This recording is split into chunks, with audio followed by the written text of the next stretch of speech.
Hey, everybody, welcome to Red May, your month of communist fun, your vacation from capitalism. We continue onward today with the panel Days Like This. You may remember that phrase from the song by the Shirelles. Mama said there'd be days like this. There'd be days like this, Mama said. Who's Mama? Maybe we'll find out in the course of the panel. I don't know. But anyway, rather than bore you with pitches for money, we're putting them down the road and launching right into the panel.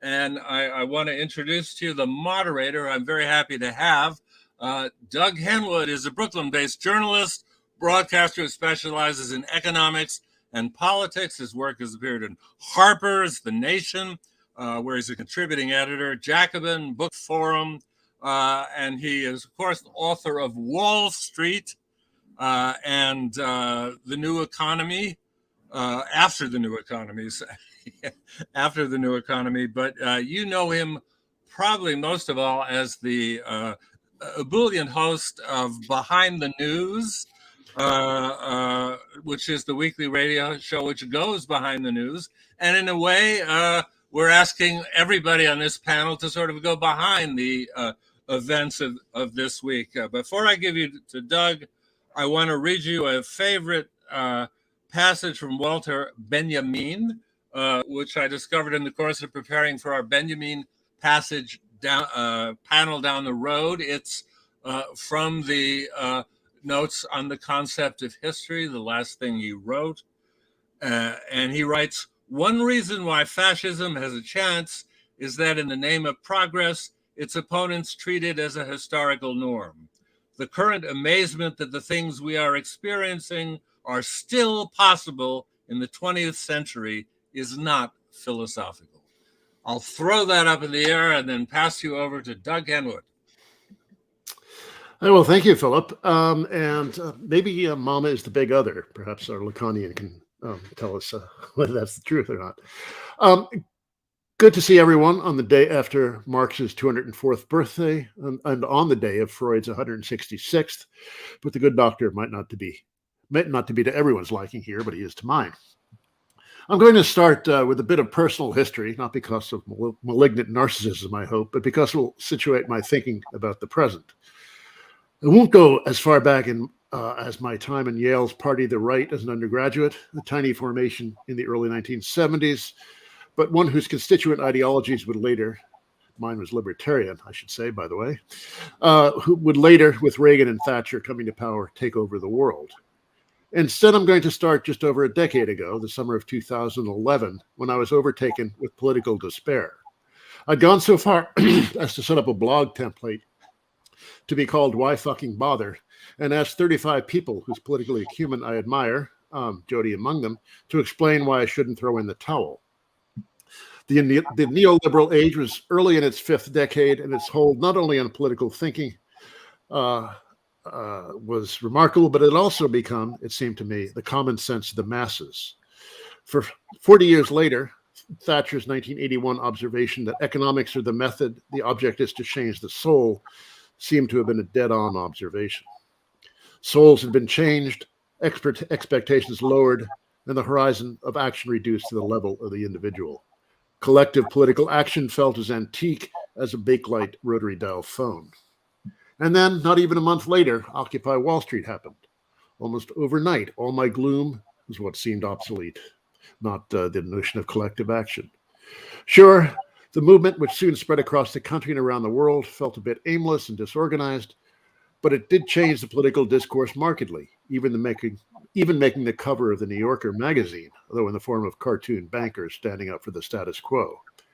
Suddenly, issues I'd spent decades in desperate obscurity writing and talking about were front-page news. Occupy faded, a casualty, I thought at the time and still do, of its lack of agenda and organization, features I read as absences, but which many of us enthusiasts read as strengths. I could feel a relapse of 2011's gloom setting in as Occupy faded, but I comforted myself by thinking of Francis Fox Piven's observation during the heat of Occupy that social movements often ebb and flow, and that even if Occupy ebbed, something like it could well flow again. And it did a few years later in the form of Bernie Sanders' campaign. I don't think it could have happened without the ideological and organizational work Occupy did. Organizational not in the sense of formal institutions, but in the sense of creating networks of comradeship and habits of activism that didn't exist before. Bernie lost, but those networks and habits deepened. DSA grew, AOC got elected to the House, and socialism, whatever it meant to people precisely, came to enjoy a prestige that it hadn't in decades. Things continue to look up for this gloom-tempered leftist. New York, for so long a hotbed of inertia, to steal a phrase from my graduate school advisor, led the way to the point that we were able to staff a socialist caucus in our state legislature, historically a very low and mean body. The 2020 election seemed hopeful for a moment, though there was something eerily belated about Sanders' second run, like a reliving of a magical moment that really couldn't be repeated. But we tried and hoped anyway. And then the Democratic establishment, led by that capitalist tool Barack Obama, crushed his candidacy by uniting behind Biden, a walking embodiment of the status quo if there ever was one.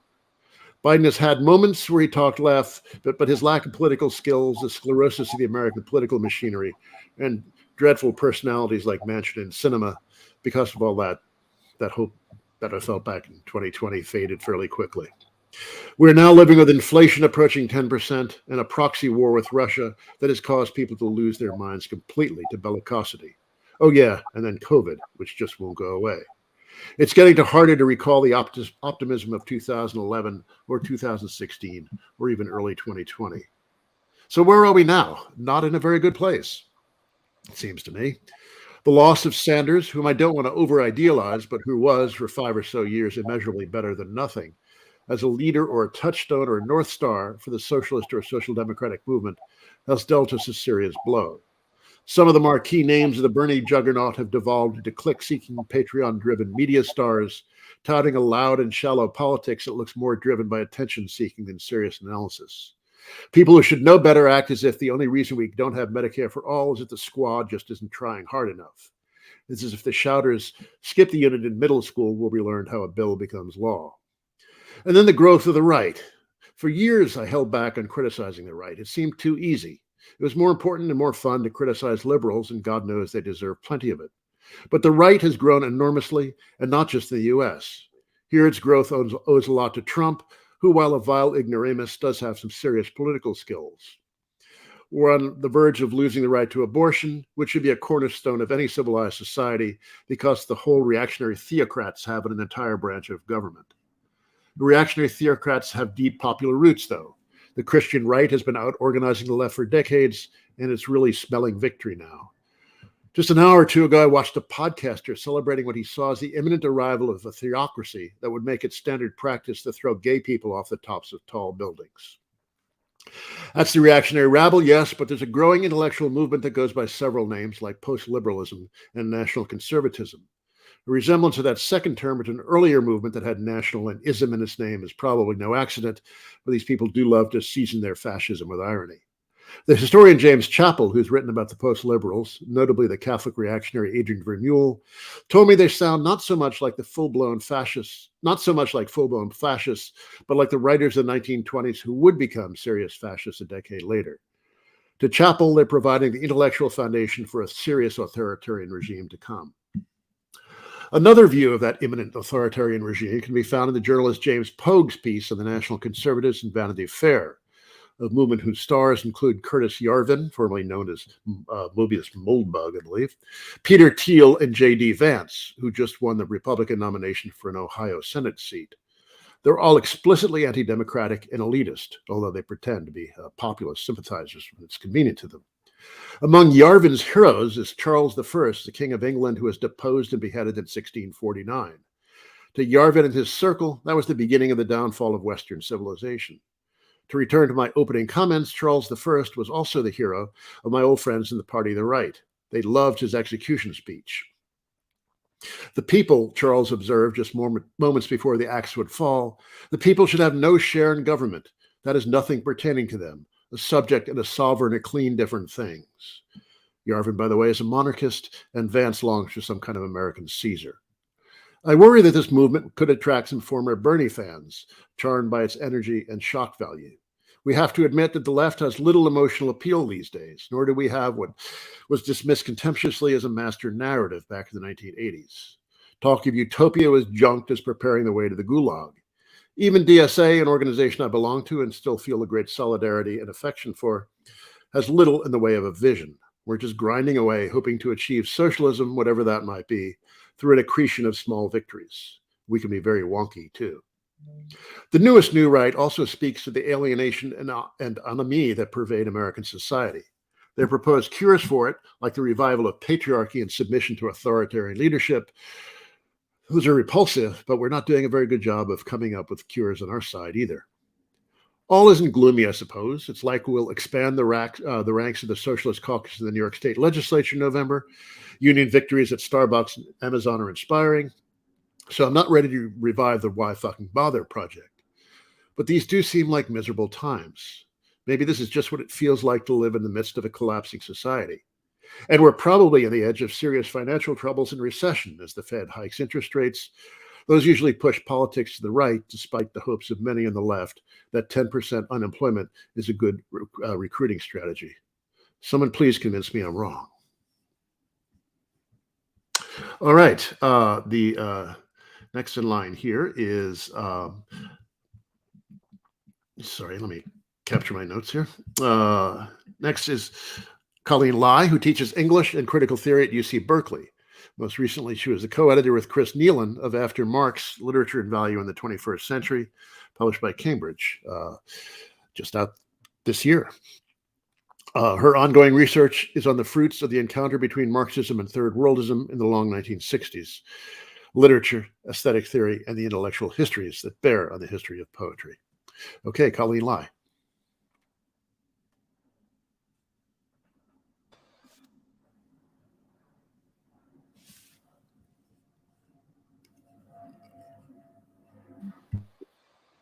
Oh, hey, can you hear me now? Great. I think I might be slightly less pessimistic or gloomy than Doug, but only because I'm picking a more narrow problem. So we were asked to take on a very broad remit, which is to take a crack at sketching the current moment or pick one strand of it to unravel. And what I've chosen to think a little bit about is to focus on the problem of anti-Asianism as a strand in our current moment, and to use that to unravel how we talk about race and class, and then to guide us through the labyrinth of the US's left's relation to China. So I want to start by talking about some phenomena that I just want to describe as part of our current moment. One is, as everyone knows, the increase of racial violence on the street, specifically taking a gendered form of violence against women, girls, and elderly that we've seen escalating since the start of the pandemic. The other major phenomenon I want to talk about is racial profiling in the university. There's the continuation of the China Initiative that was launched in March of 2018, led by the DOJ's National Security Division, but still continues under another name under the Biden administration, despite pressure from Asian American civil rights groups and other and large sectors of academia. It's now been replaced by this initiative called the Strategy for Countering Nation-State Threats, so as to include Russia, Iran, and North Korea. But it's still openly acknowledged that among those, the government of China still stands apart as an alleged perpetrator of economic espionage. And I can talk about each of these two examples a bit more in depth later on if people have questions about it. But for now, I'll just assume that this is fairly common knowledge. And the reason why I bring up these two phenomena, sort of anti-Asian violence on the street, Asian profiling in the university, is that they seem to be, they're sort of connected, but also seemingly opposed. On the one hand, the anti-Asian violence on the street involves a kind of racialization that tends to be invisible, right? But that requires the active work of reporting in the form of hate crimes, which leads to its own impasse of status solutions, whether criminalization of hateful acts, which progressive Asian American organizations are trying to figure out alternatives to, such as investing in the community, but that can also lead to its own form of channeling of funds into a nonprofit sector that doesn't necessarily address the fundamental roots of the problem. On the one hand, there's anti-Asian violence in the street that, short of examples of spectacular mass shootings, such as at the Atlanta, such as in Atlanta in March of 2018, tends to be more invisible because it tends to be more individual unless it sort of accumulates in the form of reporting, which certainly there are many good organizations that are doing that work, such as Stop AAPI Hate. So on the one hand, there's that, but then there's the Asian profiling of ethnic Chinese of different nationalities in academia, which involves a racialization that is making visible. So I just kind of wanted to counterpose these two that seem, on the one hand, a kind of making visible, on the other hand, a kind of form of racialization that is hard to record, hard to capture in ways that are adequate to their address. And the other thing that's interesting about juxtaposing these two examples of anti-Asianism in the present is that we can see that the Biden administration has departed from the Trump administration on the former, which is the how do you combat anti-Asianism of the street, right? There's been an immediate response, but it's continuous with the Trump administration essentially on the latter regarding political economic policies towards China and a military posture that is also continuous. So thinking about these two forms of Asian racialization in the present, then I want to come to the third sort of data point about the question of race in relation to anti-Asianism today, is that if we think about, on the one hand, what's happening in the street, on the other hand, what's happening in academia with regard to academia's strong dependency, obviously, on federal government reporting and accountability, which is where the China Initiative comes in terms of targeting ethnic Chinese of different nationalities for, misfiling funding reports and that kind of thing. The third data point is that in the cultures of institutions and nonprofits, what we see is the discursive fragmentation of the POC into BIPOC. And I think that, and this has happened pretty much in the last 2 years or so. And I think this is symptomatic of a further stage in the end of the third world, or more accurately, its elite capture since the 1980s. That is the elite capture of the idea of the third world since the 1980s by liberal multiculturalism.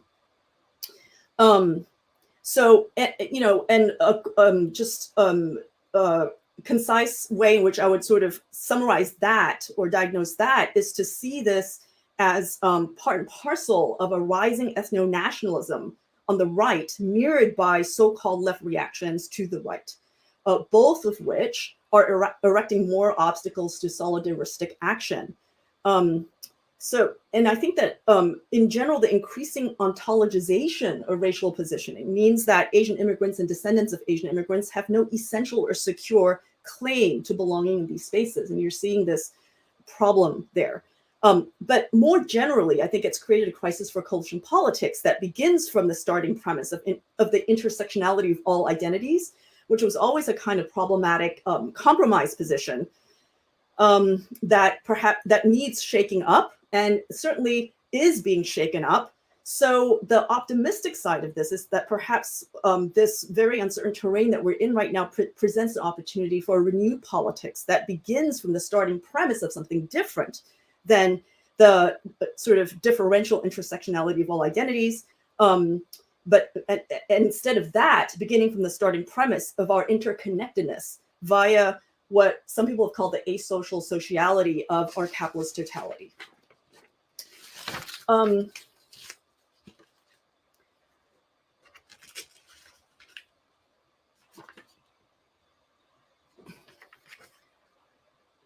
think I want to leave maybe a lot of what I had otherwise written up here as notes as possible discussion for Q&A. So I'm just going to jump towards a conclusion so as not to take up too much time. But, sketching out these sort of three data points, which have to do with ultimately, I think, a real challenge for those of us who have grown up within Asian American studies, who have long studied the history of anti-Asianism in the US and are being presented by a new iteration of this that we need to historicize to our moment rather than seeing it as a kind of perennial dynamic absent of its historical specificity. I think one of the challenges has to do with really amping up our understanding of what it means to talk about the political economy of race. And I prefer to use the term political economy of race rather than to think in terms of race and class, which often gets too easily shifted into thinking of race and class as identities that need to be related to each other, and that therefore can turn into more static versions of how we might think about coalitional politics or what class or race might be in the first place. So one brief example I'll give of how I might want to think about the difference between the political economy of race now and the political economy of race, say in the 1980s, which is when the campaign against anti-Asian violence gets launched in the wake of the Vincent Chin murder in 1982. We might think of that launching of an Asian American political consciousness around anti-Asianism, in that instance by situating anti-Asianism in the context not of some kind of sad contradiction between immigrant petit bourgeois aspirations of upward mobility in Detroit and a deindustrializing white working class, a necessary Asian exclusionism and susceptibility to Japan bashing. Rather, we might think about how we would think about the way in which the community was both mobilized against and for Toyotism, and situating deindustrialization in the context of lean production in that period. So that's one way in which I would want to think about and have tried to teach the Vincent Chin case in the past.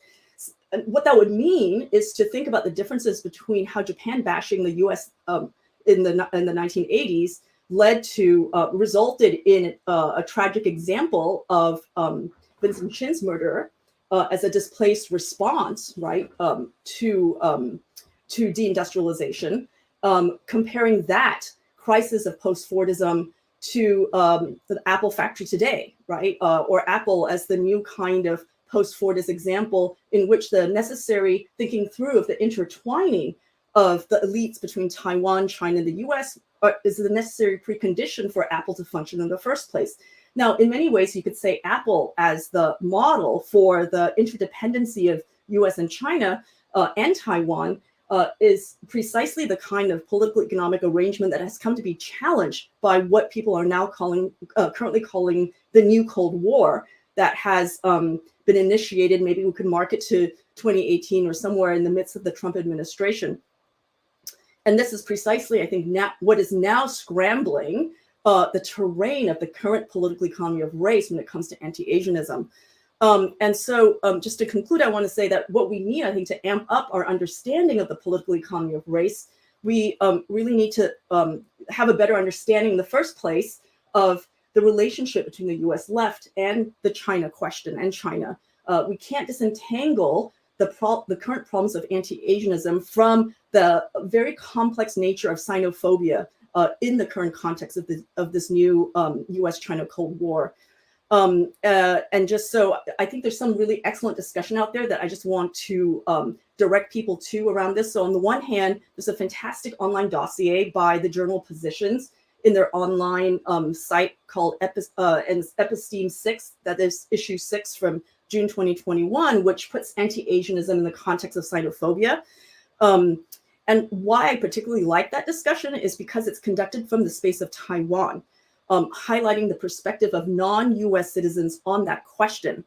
It's a perspective, therefore, that allows for a criticality of both a liberal anti-racism that would assert the Americanness of those who are attacked as avatars of the foreign, but also sensitive to the weaponization of anti-Asian violence by the PRC state in pursuit of its own sub-imperial interests in Hong Kong and Xinjiang. A big problem right now with the discourse of Chinese victimhood is that that is being weaponized by the PRC and can take a deeply reactionary character that kind of mirrors the ethno-nationalism of the right in the US. So, and then the other thing I would say, the other thing that that I want to call out from that particular dossier that I think is valuable is also that it points to the limitations of any kind of nationalist response in some ways, a nationalist anti-racist response that's generated from within U.S. academic, activists, and governmental spaces, whether they're of a statist variety, asking for, say, the criminalization of hate crimes, or whether they're of a more, you could say, dated, late third world anti-imperialist variety, in which it's only the U.S. that is conceived of as an imperialist power. So that one of the things that we really have to contend with, as leftists located within the U.S., is not only to focus on U.S. imperialism, and that means really grappling with the complexities of the U.S.-China relation. The other thing that I just really want to mention as a set of coordinates for thinking about anti-Asianism today, besides this dossier that really thinks about anti-Asianism and xenophobia from a non-US centric perspective, is I thought what was an excellent discussion in the Spectre journal issue from July 2021, in a discussion between the US left and China. And there I think that I found myself in great sympathy with the emphasis in that discussion on the need for an alternative to a democratic socialist left that doesn't have much to say about international issues on the one hand, and an anti-imperialist left, US left, that might identify with China as socialist. And ironically, there's a convergence between the US right and the US anti-imperialist left that would characterize China as socialist, as somehow opposite to the US, though they might value it entirely differently, of course. So all this is to say that I think that what we need, or what, where I'm coming from, is the sense of a need for a non-nationalist Asian left more than ever, even though in contrast to the 1960s, this would be a kind of Marxism that is against the wind. Maybe I'm coming back a little bit to the gloominess of Doug. In some ways, reflecting on the 1960s, a topic that I work on from our current standpoint, it looks more and more almost as if an Asian American left since the 1960s has always in some ways tailed Asian Marxism. And that Asian Marxism, the existence of an Asian Marxism, was always one of the enabling conditions for the visibility of an Asian American left, because that depended upon the prestige of Mao among the late New Left in general. But since the rise of Xi Jinping in 2012, and especially in the last 4 years, as seen by the crackdown on the overtly Marxist Jasik worker student movement in 2018, we're seeing a really strong split between the official Marxism of the CCP and the repression of actually Marxist identified movements from below in China among students or among workers. A year ago at a Red May panel on James and Grace Lee Boggs, one of the things I was grappling with was Grace Lee Boggs's work with a group called the Asian Political Alliance in Detroit.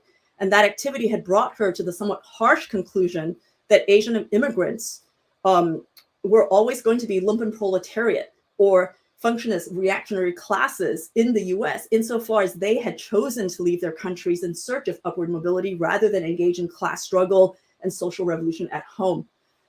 Now, this is something I've been sitting with, and whether or not that is true, I do think that Grace Lee Boggs's critique does underscore for me the extent to which an Asian diasporic left has no choice but to be very, very careful about falling into any kind of statism, both with regard to the host and home country. For an Asian diasporic left, revolutionary nationalism, I think, is an illusionary option. And certainly that is the case now, and perhaps even in the 60s. So I'll end with that.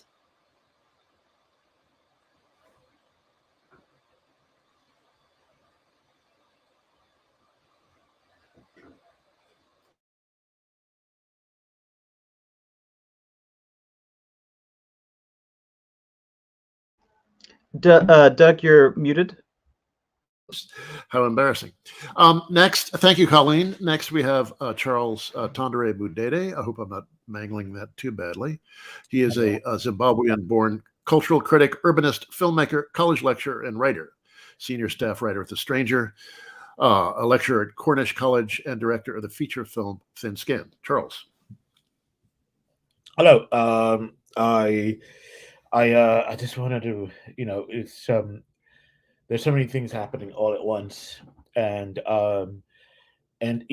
heart, I'm a pessimist, um, uh, but I wanted just to think about the current situation through a kind of perspective, or from the point that I think that is neglected in discussions about the current state of the United States of America.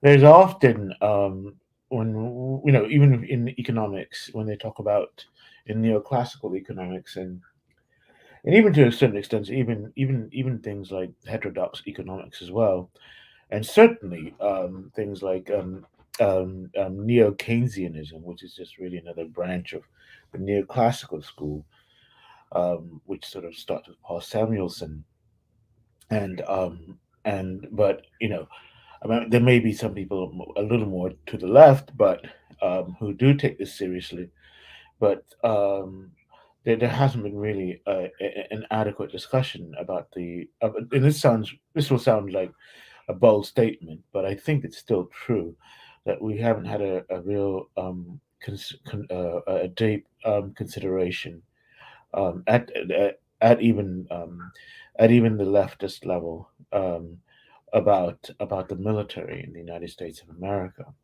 Now, I bring this up because one of the things that happened when Trump was in power, when I was at the office, often, and people would say to me, um, what do you think is going to happen? We'd have a discussion and try to figure out what was going to happen with the election in 2016, and then eventually in 2020. And I kept thinking that the military is going to play a larger and larger role in American politics, and as a development that everybody should just keep their eye out on, or to keep. I mean, the idea is that everybody sort of, if they're denouncing the military, it's because their budget is too huge. That they spend too much. They get all these they get all this a big chunk of the tax dollars, um, and of course they go to wars that are useless and things like that, um, and also the other. But when everybody like looks at the economy and talks about between Keynesianism or something like that, there is an acceptance now that there's something called Keynesian militarism, which means that the government has to spend the money somehow. It has to sink capital somehow, which is a subject right now, interestingly enough, that David Harvey's taking more and more interest in. But it was drawn out. I mean, if you, it is, I think it was Broca, a French economist, sort of saw this as the inevitable consequence of excessive capitalist development, was that the state was not so much going to be managing capitalism; it would have to actually remove capital in some way or another, and so that capital could renew itself. And so what happened is, that was sort of the discussion. So the military was seen as a sink for capital, a way to get it out of the system, to so that it didn't get clogged up, and we ended up with um, um, um, um, sort of secular stagnation and things like that, which everybody sort of knows is But that was as far as the discussion went. There was this critique, but nobody saw, or nobody, I thought, discussed it in this way, that um coming from Zimbabwe initially, the military was quite immediate as a political power, and it wasn't simply that you had a big budget or anything like that. In fact, they probably had a small budget. In fact, often soldiers didn't get paid and things like that. But it was understood, and that you had to take the generals quite seriously, in any kind of political calculus. And in a way, we don't do that in the U.S. enough. And the reason that I'm bringing this up now is that I noticed. Well, first of all, I just wanted to take a step back at this, to the few events that are happening right now, and then to jump back to the 2020 election, and then a prediction that I sort of had made during the Trump years. But to go back to go to today, not to go back, but to come to today, the situation today. The Boeing, which left Seattle in 2001 and moved to Chicago to basically escape strong unions and to operate in a climate that was not influenced by engineers and that sort of thing, and the demands of workers. They set up in a skyscraper in downtown Chicago, and they were there. And now it was just revealed yesterday that they're moving to the DC area. And again, this just means that they've given up on the idea of any sort of realistic future in commercial planes, and are going to commit to the military budget, and they want to be close to the people who call the shots along those lines, and they are in DC.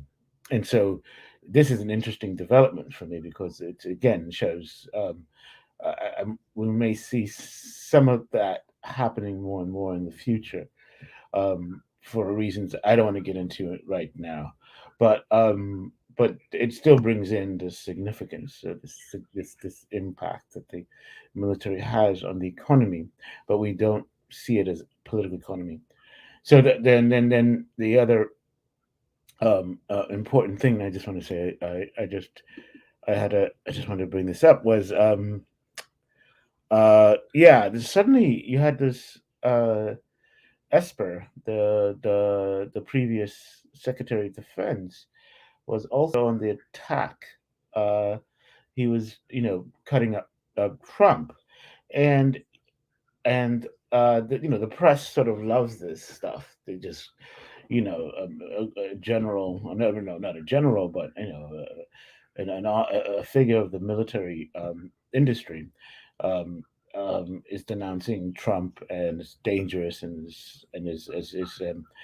is even mad, completely mad.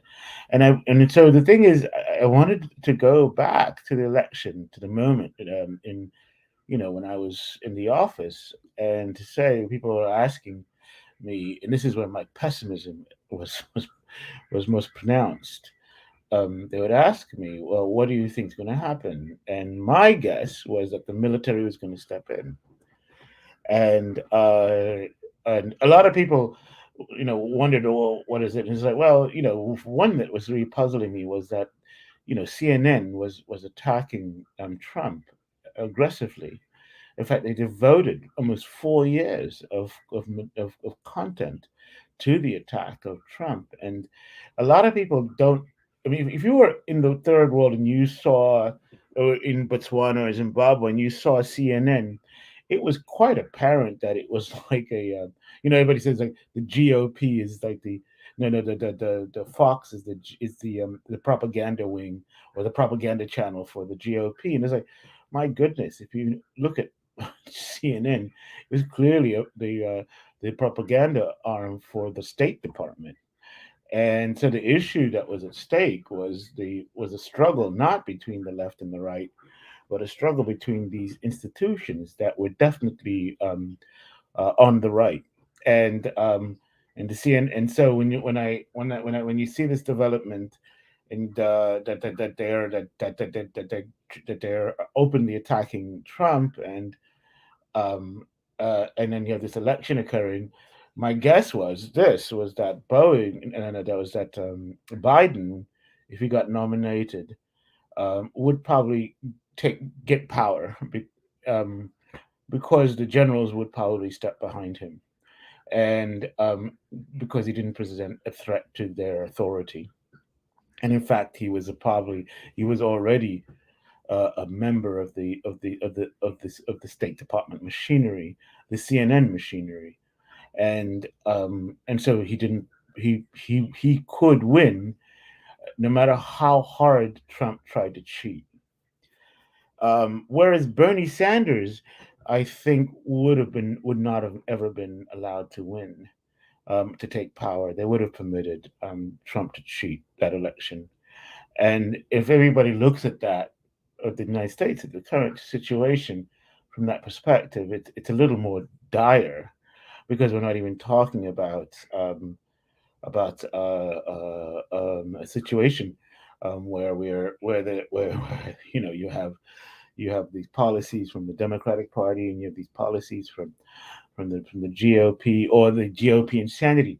The issue is, the GOP can go as crazy as it wants for as long as it wants, but if it doesn't have the army's interest in its picture of the future, or its picture of policy, I don't see them, no matter how crazy they get, and ever having a really significant chance of assuming control, political control. So what we have in the United States right now, and I think this is incredibly terrible, is a situation where the army is probably going to dictate the leaders that are acceptable, and therefore will dictate the character of the democracy.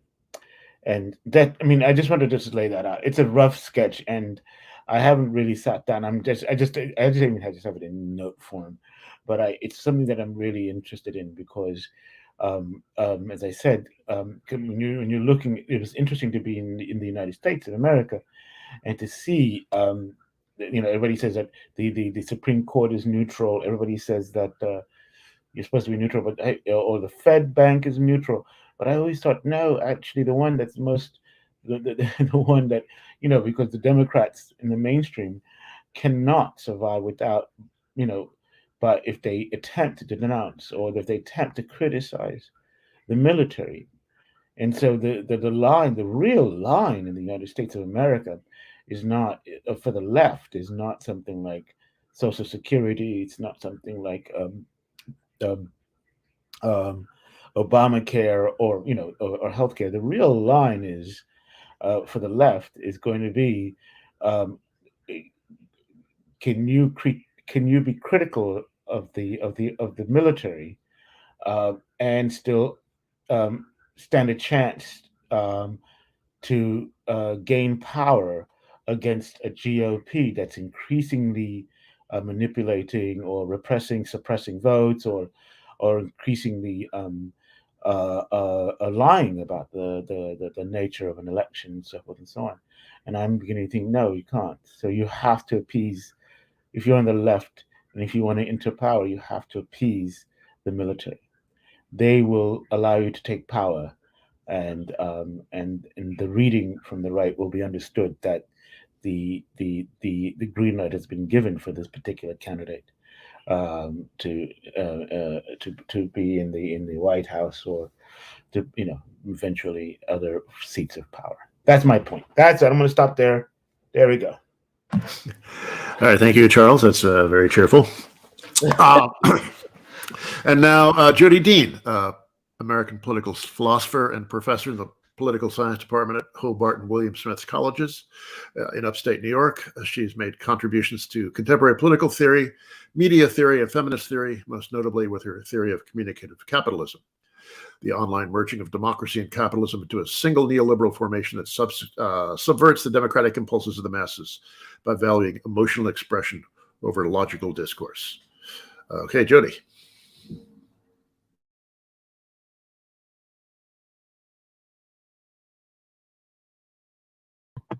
Thanks so much. And I'm happy to be back at Red May. I'm going to talk about identity, shamelessness, and the decline of symbolic efficiency, and use this to frame a question I can't answer, but that I think is urgent, namely the question of the left's relation to liberalism in an illiberal setting. So typically I try to take a more optimistic view to Doug's gloom, but that's not really where I am tonight. In an initial conversation that led up to this panel, Doug and I tossed around a title that was something like, "What is bothering the bourgeoisie?" And that was before the Ukraine war. And it was rather early in this current time when COVID is over, but there are more cases and variants. This weird time when we're simply over it. And it almost seems like we shouldn't talk about COVID, perhaps because it is over and the attachment to masks has become a liberal signifier, telling us more about the wearer than public health, or perhaps because of a kind of unspoken shame regarding the million dead and unmourned, the people who died alone without their loved ones, the kids cut off from school and friends, and now dealing with academic setbacks and psychological damage, the women pushed out of the workforce and now being pushed into compulsory breeding in over half the states. Anyway, my feeling when we started talking about this panel was of a vague and ill-defined moment, a kind of stagnant time of non-anticipation. The weakness of the president and the Dems was such that little to nothing would be built back better. The vote on the Women's Health Protection Act in the Senate, more the same Democratic Party theatrics of inept opportunism.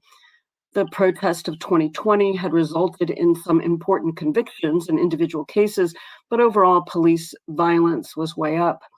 No one was going to do anything about climate change, as we've known for a few years already.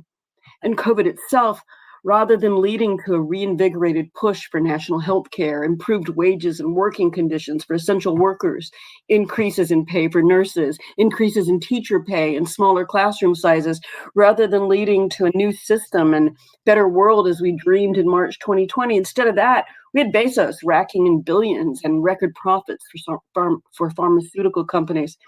COVID has been just another opportunity for plunder and profiteering, for wealth accumulation at the top as the poor get poorer. And yet, in this moment I'm describing, this kind of non-anticipatory moment, the vibe wasn't outrage, right? Except maybe and still around cultural issues like wokeness and cancel culture and defending the honor of one's wife and questions of identity and representation pitched at a level of fury well-suited to Twitter and opinion pages designed to subtract knowledge, thwart thinking, and generate lockstep enthusiasm for the imperialist ambitions of a declining nuclear power and its divided ruling class. An opinion piece on lived experience that, I was thinking about, early on, as we thought about this panel.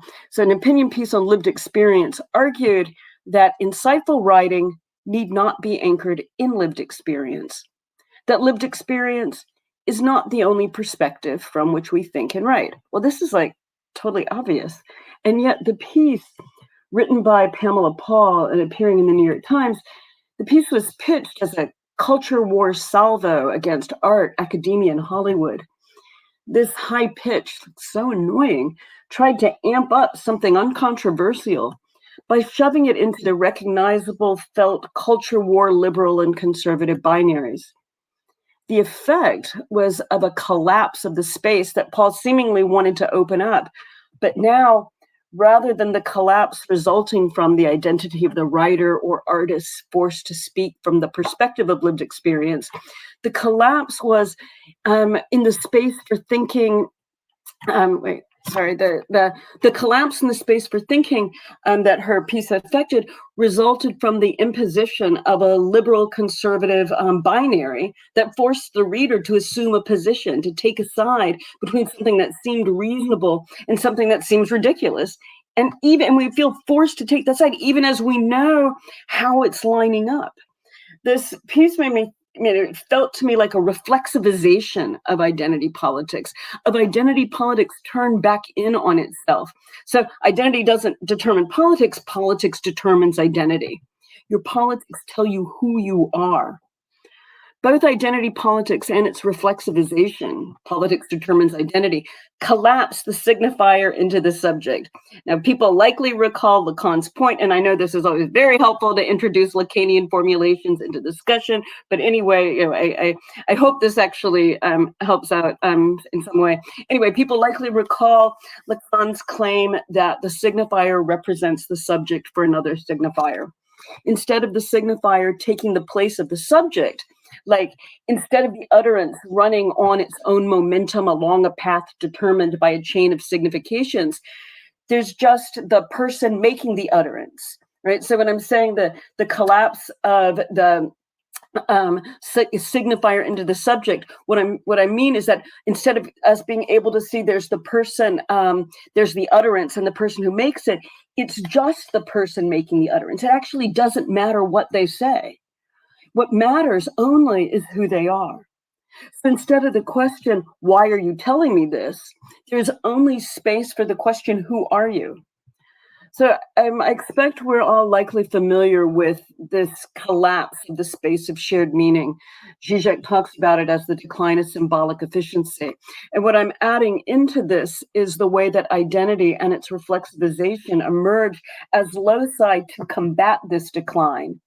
Words might be defined differently, but we can at least hold on to our own experience, speak for ourselves in terms of the commitments that define us and so on, right? Like I speak as, as a communist, I think, blah, blah, blah, or whatever.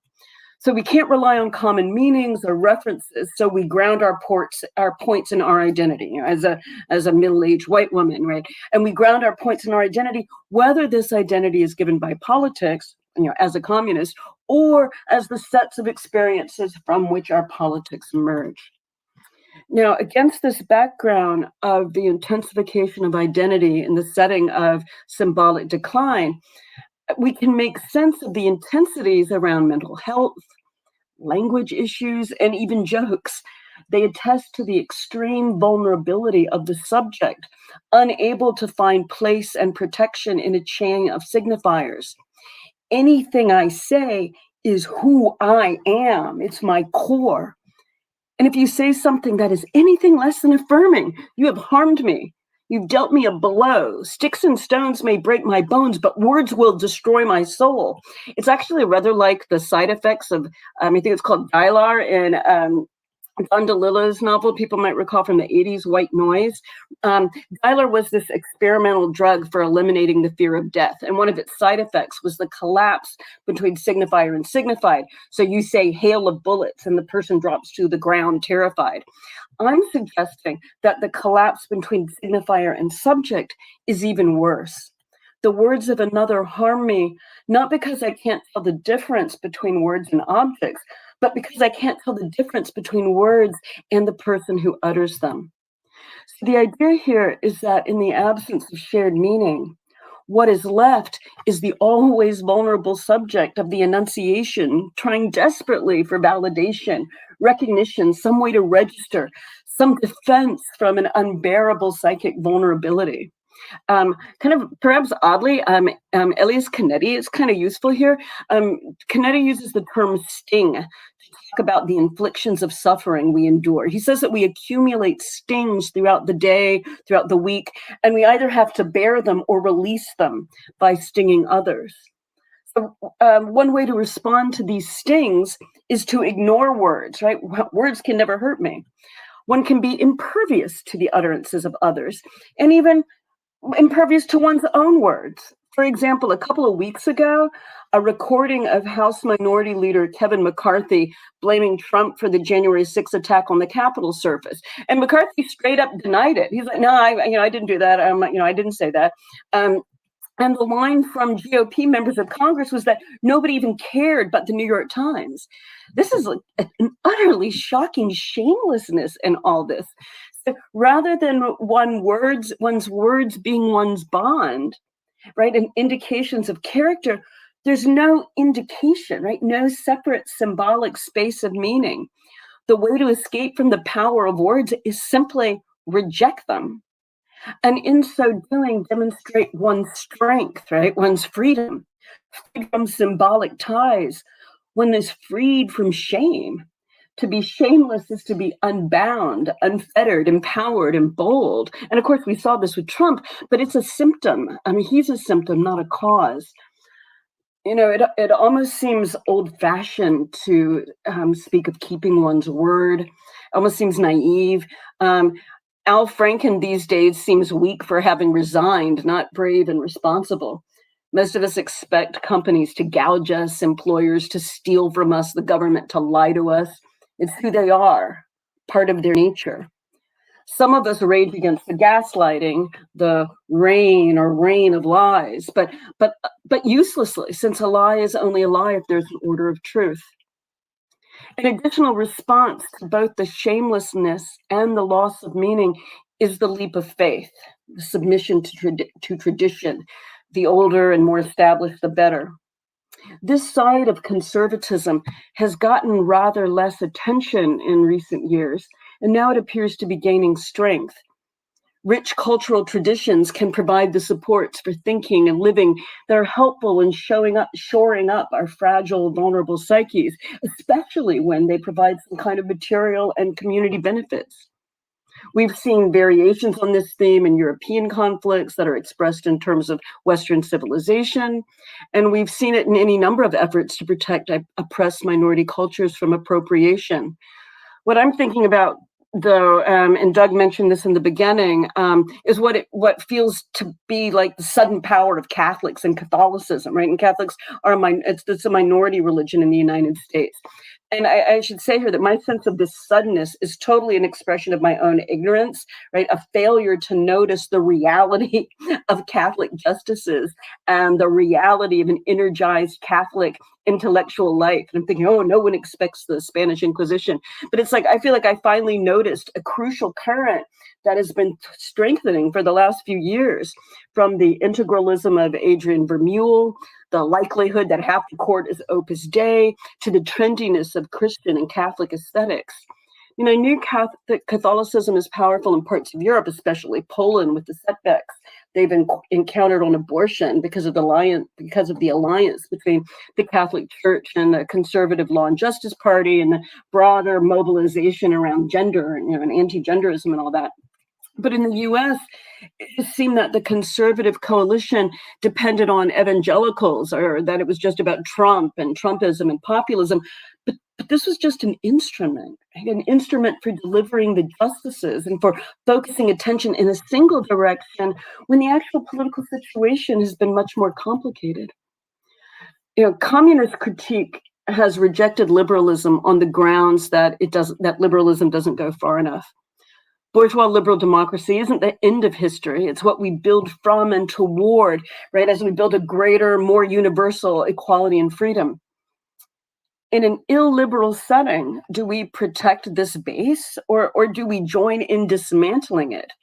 The Compact venture, that new, I think it's just online magazine of right and left. This Compact venture says that left and right can and should join together in this dismantling of liberalism. And I'm not so sure, but I do confess to finding some of the pieces there less stifling than mainstream liberalism.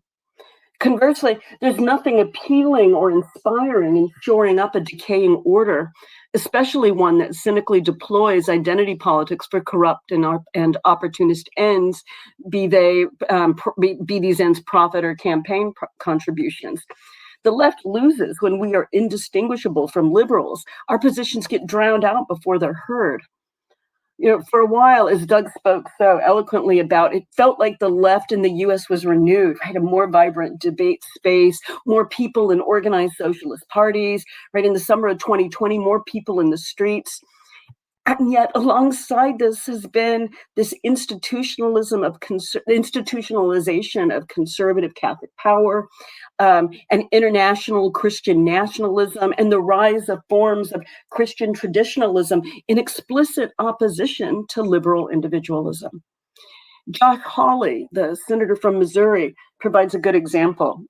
He gave a speech in 2019 explicitly rejecting the argument in Planned Parenthood versus Casey that views individual liberty as the right to define one's own concept of existence, of meaning, the universe, and the mystery of human life. Justice Alito also singles out this aspect of Casey in his argument that Casey and Roe must be overhauled. But in Holly's speech, Holly goes on to say, if freedom is about creating your own reality, then those with the greatest access to power are the most free. And in today's society, that means those with the most money, the most credentials, with the most influence. That's a powerful point. It's a point the left has made for a long, long time. Holly grounds it in a view of religion, tradition, and the family that literally and explicitly goes back to the 4th century. He argues that the very idea of choosing one's own ends is philosophy for the privileged that threatens the common liberty. Now, I don't have an answer for the best ways for the left to proceed in this illiberal environment where some of our most important collectivist critiques of capitalism are being redeployed on behalf of church, family, and tradition. I don't think we benefit from dismissing this as yet another rise of the neocons. I mean, we have to understand why they rise, why they're appealing, like why is there strength and popularity here in order to combat them. At the very least, their appropriation of collectivist critiques of the ravages of an individualist capitalist economic order remind us of the importance of arguments that reinforce collectivity, and that discipline is a virtue that should be emphasized and cultivated.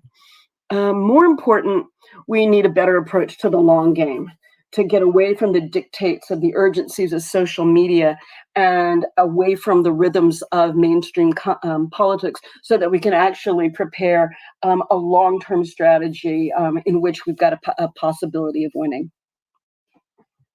And that's all. Okay, thank you, Jodi. I should go get my childhood rosary off the dresser and have a little Catholic content here. And now, last up, Aziz Rana, professor of law at Cornell. His research and teaching center in American constitutional law and political development with a focus on how shifting notions of race, citizenship, and empire have shaped legal and political identities since the founding. He's the author of the book, The Two Faces of American Freedom. Aziz.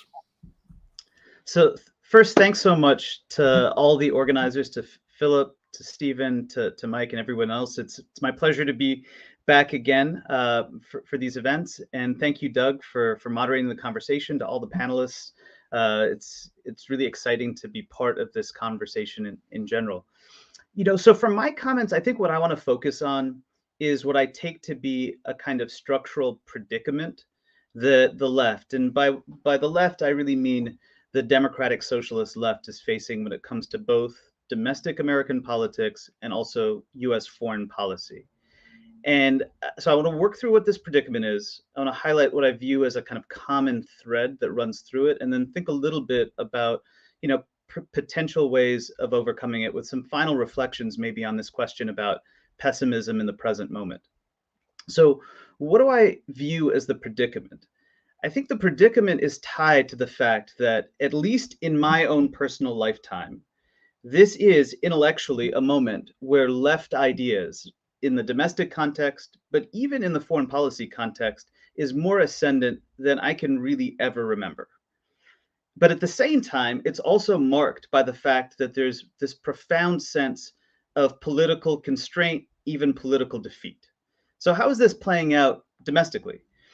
I think it's pretty clear that left ideas, as expressed in a variety of different social movements, is at the political table in a way that it hasn't been previously. So everything from, Medicare for all to conversations about, fairly fundamental changes to the nature of state and economy as expressed in the vision statement of the movement for Black Lives, to elements of sort of renewed activism around indigenous rights, to the politics of fundamental climate change. All of these things are part of a conversation in a way that really hasn't been part of American politics for a long time. And yet at the same time, you can say that the reality of the last couple of years is the fact that really the Bernie Sanders wing of the Democratic Party has been contained within the Democratic Party and has been reduced in many ways to a junior partner with limited capacity to actually shape the terms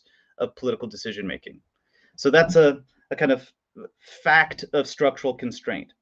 On the international side, something very similar is sort of present at the moment. So it's true, I think, effectively, that there's an emerging view that the post-war order and the U.S. at the center of it is collapsing, and that this collapsing is not just about perceived national enemies, but because of the actual choices that the U.S. foreign policy, national security establishment has made over a set of decades. In particular, the steady defection by the U.S. through unilateral war making, through a kind of belligerent exercise of its own economic hegemony, the steady defection of the US from the very rules that it was central in creating, and the way in which that steady defection has created rippling effects throughout the international system, making it very difficult to reassemble what you might think of as an old Cold War Pax Americana.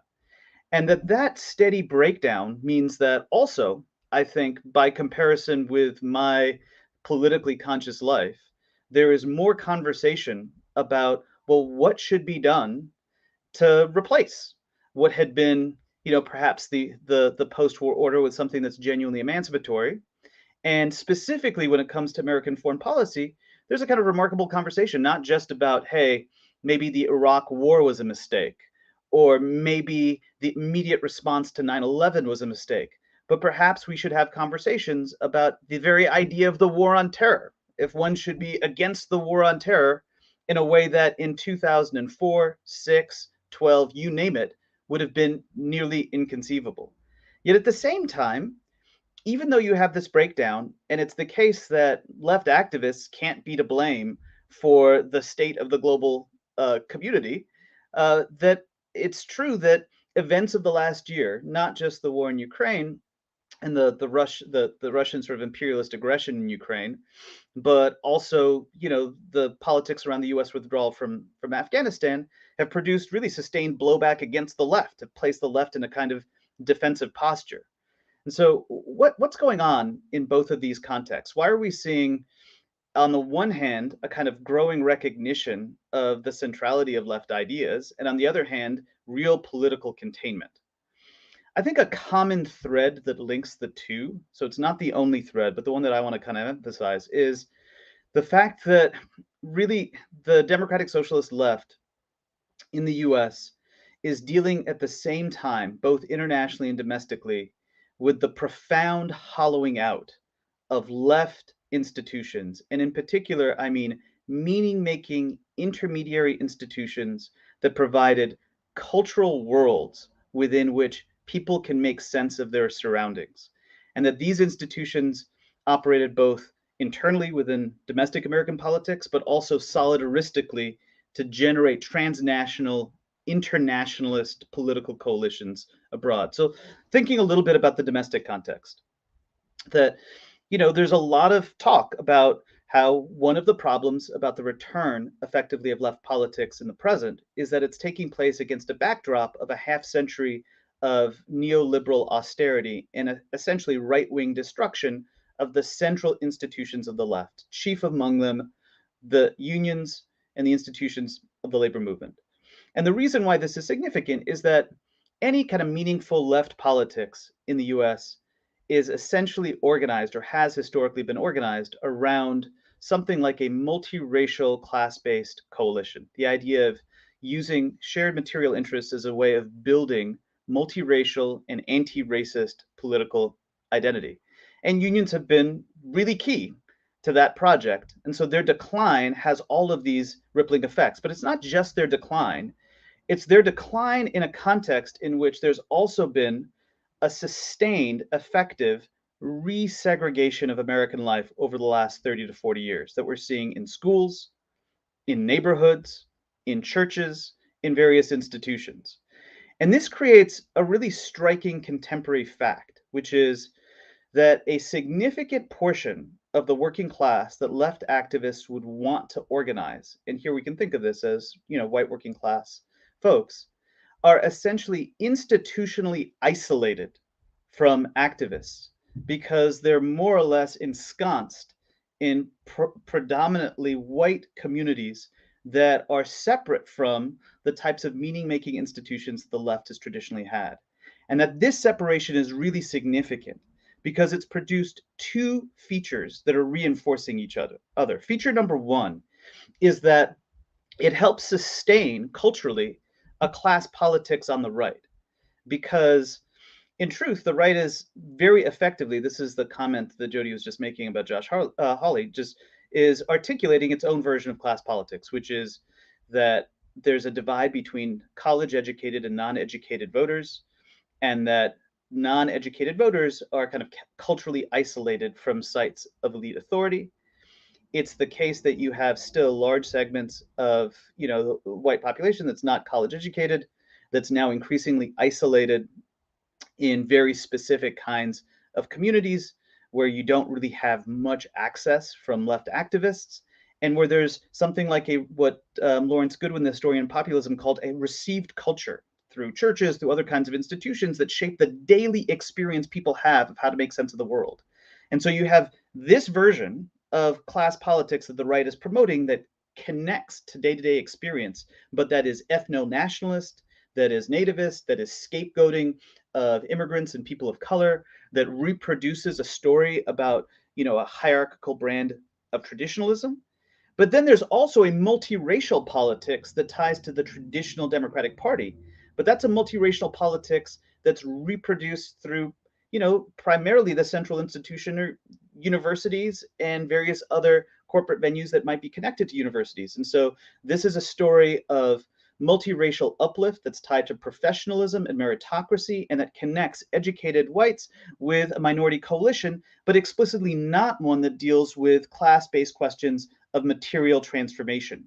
And these are the two really powerful cultural worlds that replicate themselves, and in a context of systematic segregation, effectively, combined with the breakdown of labor unions and the union movement, you don't have an alternative basis by which left activists can effectively engage in constructing the everyday worlds within which you can move from what Goodwin called a received culture to what he argued for as a movement culture. This also reproduces itself in the international context. And it reproduces itself in the international context because the nature of being a left person when it comes to foreign policy in the US at the heart of empire is that you're always swimming upstream. Everybody that's grown up in the US has grown up with an assumption of American power, of American unipolarity, and of the basic justness of the state as a kind of powerful actor that can respond to any social problem that exists. Anytime there's a crisis that pops up around the world, the US state acts. If you're a person of the left, you're almost inherently going to be an internationalist. In other words, you're going to be somebody that actually questions whether or not the interests of those most oppressed is consistent with the interests of the national security state. And you're going to argue for a transnational movement of solidarity that links the goals of folks that are part of the global majority, that are part of a working and anti-colonial majority across the world, regardless of national identity. But here's the problem. The institutions that solidified this idea of transnational community that marked the international left were really institutions that were built in many ways through international workers' organizations in the early part of the 20th century, and then especially in the 1960s and 1970s through third worldist anti-colonial struggle.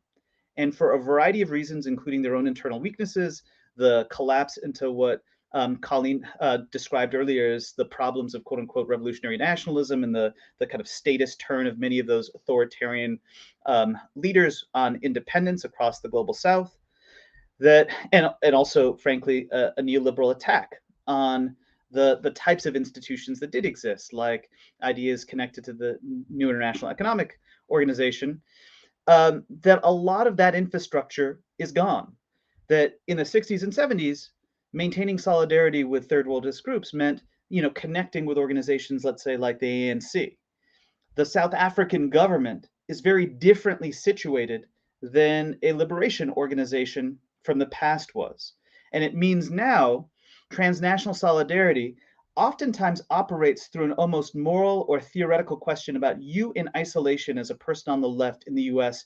What should you do independent of an infrastructure of potential connection and decision making. And this is especially a problem when the world is marked by inevitable crises and bad actors. And so you have circumstances that arise, and the national security state and Cold War liberals can always say, no matter what we did in the past that might have generated this problem or the problems that exist now, something has to be done. And you know what can do something? The power of the US state. And you're in a necessarily defensive posture when you're trying to argue about constraining that state, redirecting that state, providing an alternative set of responses to crises, simply because you don't have something that's equivalent like the institutional infrastructure. Since I'm reaching sort of the end of my time, I'm just going to quickly say, like, what do I think can be done about this and how to then sort of reflect on the moment. I think what this suggests is the importance of a medium to long-term strategy of meaningful institutional building, both domestically and internationally, and to think of this institution building as centrally about pursuing revolutionary reforms, levers, pragmatic changes with revolutionary implications that can alter the basic distribution of power at home and abroad in ways that amount to power building for those most oppressed. And we can think of a number of different ways in which this kind of institution building, confronting both the collapse of labor power and the resegregation of America, might operate domestically through everything from voting rights to strengthening union power to dealing very seriously with schools and public education. There's a reason why the right is committed to privatizing the public school system. It's another site that combines labor and class to immigration issues, to questions of housing. And then internationally, I think it suggests a very similar set of power building that's necessary. On the one hand, it's critical that the left actually thinks seriously about how to respond potentially to specific crises. But beyond the question of the moment, it's also important to come up with, compatible and parallel modes of political transformation. So it's also the case that the strongest left movements globally have been tied to the power of class politics and labor politics. And so how do you actually resist transnational corporate rights? So pressing for policies that actually strengthen the position of global labor in their confrontations with capital. That's a key point. Immigration, again, the politics of the border, because of the ways in which the border is a transnational question that reflects on both American empire and also on issues of membership domestically. And then the matter of the budget, which I do think is a really significant space for making what amount to internationalist questions read as material demands domestically. But of course, the security budget has to confront precisely the things that Charles was highlighting, the ways in which it's a kind of rubber meets the road point of both domestic Keynesianism, the budget, the security budget, is a place for sustaining what amounts to social democracy in the US through building up militarism and the kinds of benefits it provides through jobs and opportunities to folks in various kinds of rural communities, the centrality of it in reinforcing the status of the military in the US. And so you have to confront that knowing the profound constraints on it, and also with presenting an equivalent invest program that highlights how you can have what amounts to, at the very least, social democracy without imperialism. So all of this leads to my final thought, which is, I think a large part of the sense of pessimism is the experience of incompatible time horizons. By this, I mean, the country right now, as we've just heard, is facing a series of near catastrophic social dislocations against the backdrop of a virulent American political right. And so it seems like the problems, the obstacles for the left, are these massive structural obstacles that to address them require a medium to long-term horizon, when the concerns that we rightly have are concerns about this very moment. But I suppose what I would say is, to me, like, that sense of incompatible time horizon has always been the predicament of the left. So to reference Goodwin again, it's always the issue that conservative forces, reactionary forces, the status quo have the benefit of swimming within a received culture, and that the position of the left, precisely because the goal is to create something new out of the ashes and exploitation of the old, is to imagine a movement culture that is distinct from and separate from what is taken for granted.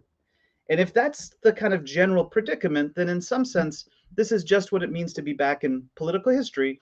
And it's the struggle that we inevitably have to press forward through.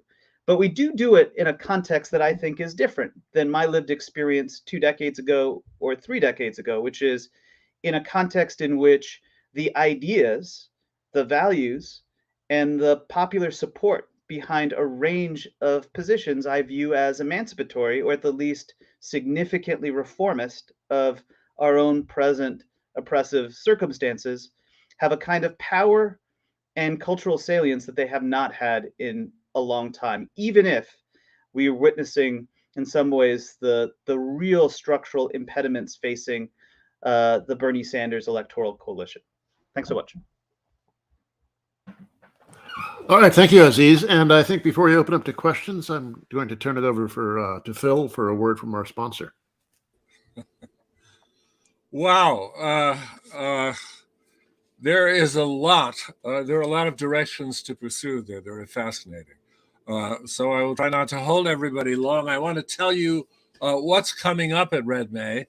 Tomorrow at 11 a.m., we have a panel on Marxist poetics with David Lau of the Lana Turner Journal, a poet, and Sarah Ehlers and Aditya Bal. That's at 11 a.m. On Sunday, also at 3 p.m., Policing the City with Jared Shanahan, Donna Murch, Anna Gray Fisher, and Dan Berger as the moderator. On next Thursday, at 11 a.m., we have Karl Marx, historian of social times and places. This is a book by George Garcia Quesada, who will be on the panel, along with Massimiliano Tomba and the hosts of the podcast Real Abstractions, Cordelia Belton and Edward. We also have on the 14th at 11 a.m. Remapping the Race Class Problematic with Sarika Chandra, Chris Chen, and Chino Mayday as the moderator. And at the end of the day, at 3 p.m. Pacific time, we have The Global After Layers of Slavery, mostly following a book by Yogita Goyal called Running Genres, about the resurgence of the slave narrative to explain analogically all kinds of events from migration and so forth. Paul Nadal will be in conversation with her. So, and then finally on Sunday at 11 a.m., Walter Benjamin's Message in a Bottle, a panel about the incredible concepts on the reflections on the concept of history with Esther Leslie, Daniel Morenza, Meke Schmidt-Gleam, and Johanna Gauss. So Johanna Gauss, lots of things to watch. You will find us on www.redmayseattle.org, as well as finding there a place to donate. This is our third year online, but next year we go back to the much more expensive hybrid model of Red May, where we'll have on weekends people flying into Seattle for events that will be filmed, including our fabulous Marxathon, which takes place in cafes and movie theaters and bookstores. We will have an online component during the week, but we have to get the money for the airfares to do it. And so we depend on the kindness of strangers, you. So go to the donate button in our Red May Seattle website. You can give to our GoFundMe, Fan the Flames of Red May 2022, or you can actually become a patron at our Patreon, which is on the website. So I would like to turn it back now to Doug to continue discussion. I think I would like to lurk in the shadows of this discussion and keep my image involved. So if I feel crazily tempted to jump in on something like Jodi's wonderful evocation of this conservative Catholic layer beneath the evangelicals on the right, we should continue that discussion. Okay, do we have any questions from the audience? I don't see any in the the chat window here. In any case, I've got a. Yeah. What's that? Not yet. Okay. No question. Okay, I prepared some questions for the panelists, so I will open with those and see if anybody then pipes up. Colleen, the U.S. isn't really in this real rivalry with China, political, economic, military rivalry. There's also a sense of decline in the U.S. and China is a rising power. Americans are not likely to handle this decline very graciously, and it feeds perfectly into longstanding U.S. anti-Chinese feelings and policies. How do we deal with this, the real aspects of this rivalry, the economic and political rivalry between the U.S. and China, how can we process it in a very more constructive way than American norms are likely to produce?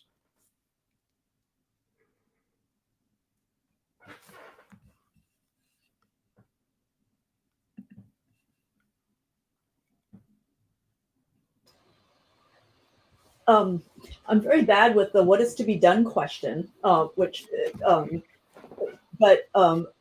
I take your question to definitely be pushing more on, the reality of political economic rivalry and the reality of China's ascension to possibly being a global hegemon. I mean, one of the things that's, people have been talking about for a long time has been, if you've been reading Giovanni Arrighi or within sort of left circles, it's like, so the end of U.S.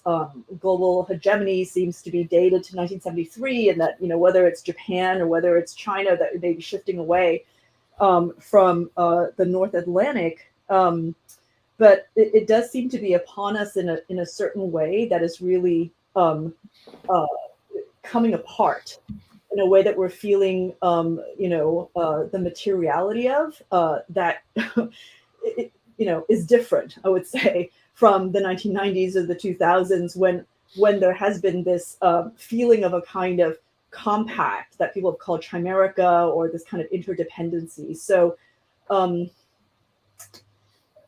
don't know. I mean, I just think things are going to get really tough for a very long time. And part of what seems to be the problem right now, actually, is that on the China side, what was called the new left in China has become,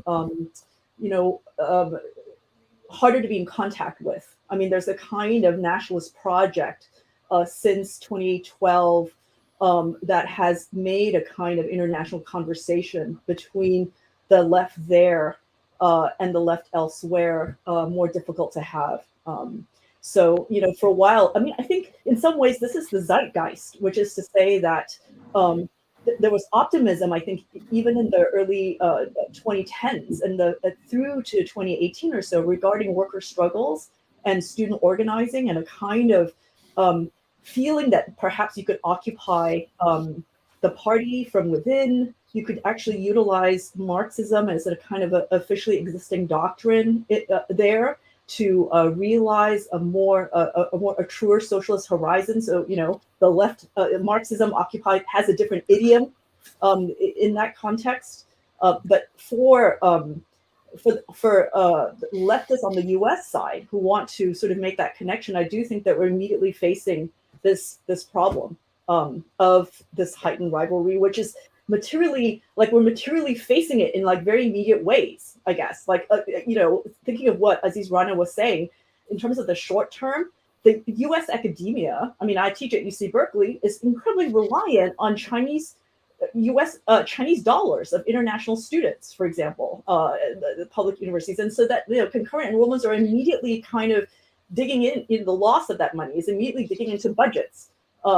Programs are going offline. I mean, there's this kind of churn right now. And what does that mean? That means that, maybe courses that you're teaching, on the Grundrisse, courses that had mainland Chinese students enrolled in Marx, on Marx in U.S. universities, that's not going to happen. Speaking of sort of immediate kinds of channels of conversation that has been happening for the past 10 years. Okay, Charles, are you leaving or do you have time for a question?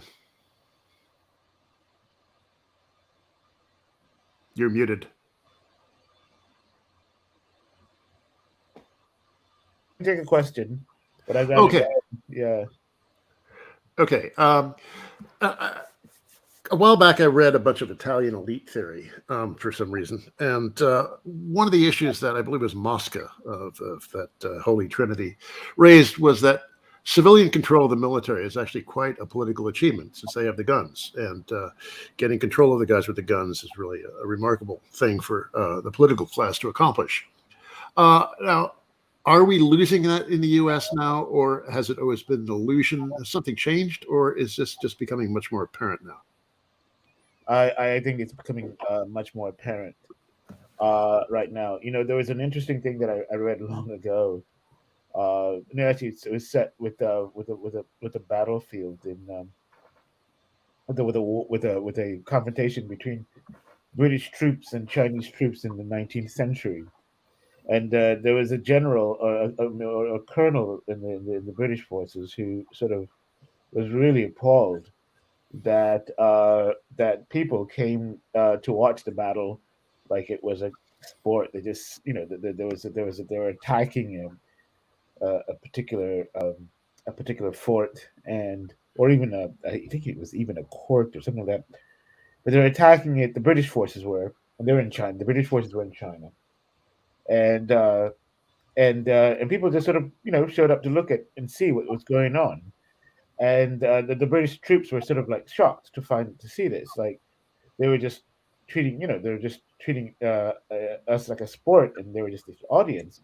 And it was interesting to me when I read this piece of history, and I thought, like, they don't really recognize that for a long time war was not really a thing for the main population, right? So the war was a thing for the elite. And if you go back to even the British system, the elites were composed of the clergy and the military and landowners, and so it was only until very recently that the idea of a democratic army, an army composed of ordinary people, of common people, was new. And so the way to organize, the principle to organize an army under these conditions was patriotism.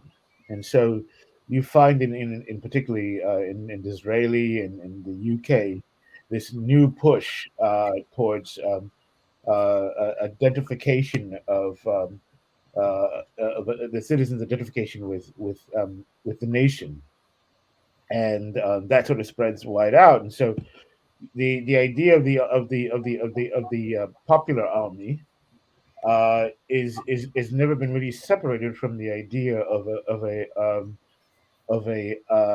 a commitment to the nation, and therefore has always been from that time on, politically aligned with the interests of the right. And I mean, this is an unfair description because there's a lot of details to discuss, but it's just a general picture of what's happened. And what I sort of am seeing right now, there was an attempt, particularly during the Iranian War, the war in Iran. Sorry, not the Iranian War. That hasn't happened yet, but it could.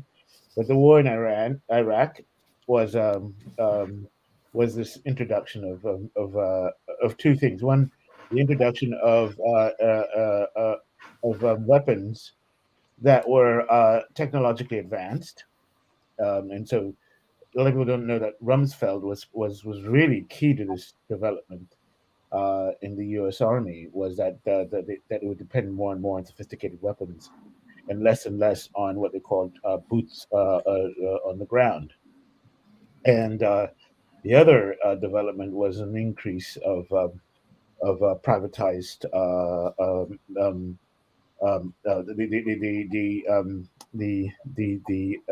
an increase in private armies or mercenaries involvement in U.S. adventures, or particularly that adventure. And so you have these things where you're trying to squeeze out this this popular army, this common army, by either privatizing the army or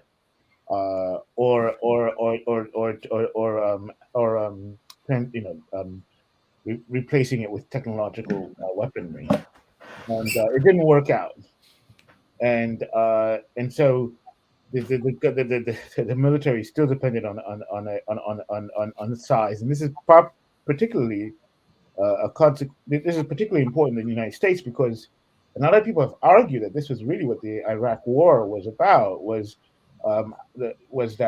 between China and the U.S. in the sense that Rumsfeld and others had thought that that they didn't need troops, which China has, of course, a lot of, and they did need troops. And so when somebody like the late when a bunch of senators finally pressed upon George Bush and said this war has to be fought with troops, they called it the surge, and that's how they came under some control of the situation in Iraq. But the price of that was to lose this technological edge that the United States Army felt it had, and also the taxpayer was paying for in large amounts, and suddenly it didn't have the results that were desired, and they had result to an old-fashioned occupation, size, troops, that sort of thing. And so the U.S. is still dependent on this, and so there is this weird, screwy democratic element to the United States forces, but it still is in its own way. It's still in its own way.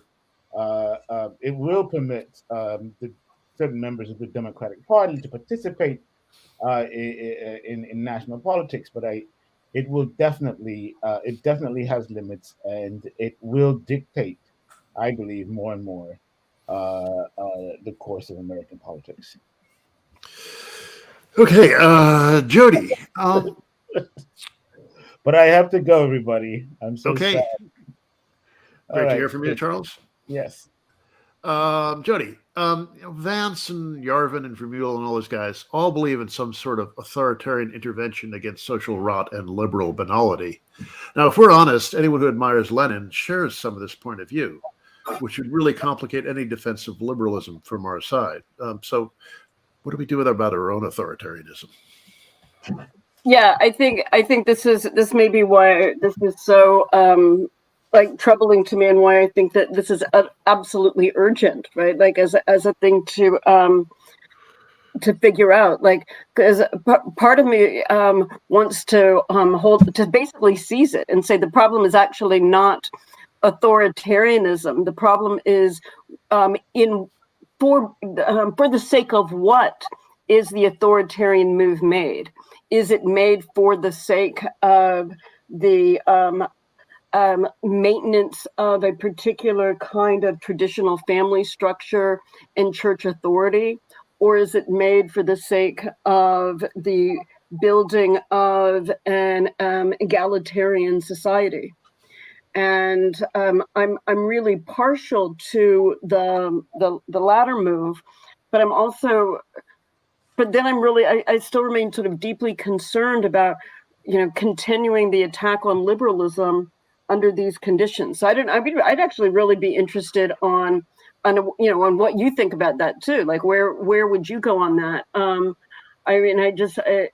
It's like part of me is I'll be really straightforward about it. Part of me is just like, damn, how come they got their people in power and we're so lame? Like I don't share Aziz's happy centrality of left, or his happy ascendancy of left ideas. It might just be because I'm probably 20 years older or so, and it's like, with abortion being taken away when it was a fairly mainstream idea in the 70s, that's hardly the ascendancy of left ideas.